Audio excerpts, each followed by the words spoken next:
Hello YouTubers, welcome back again. Today we are going to see how we can fetch limited data only.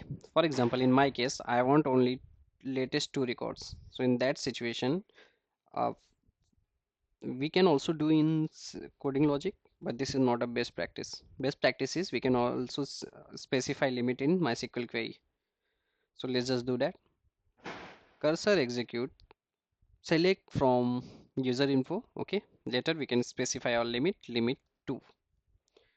And if we do so, then it will set only limit, but it will not give you a latest data. To get a latest data, we have to also specify your order sequence, order by IDDESC. Then it will do your data in descending order, and then it will also specify your limit, and bang, now you can check. Now you got the latest two records. So yeah, this is the limit keyword. It can set the limit in your output. So that's it from this video, guys. Please do not forget to like the video and please subscribe the channel.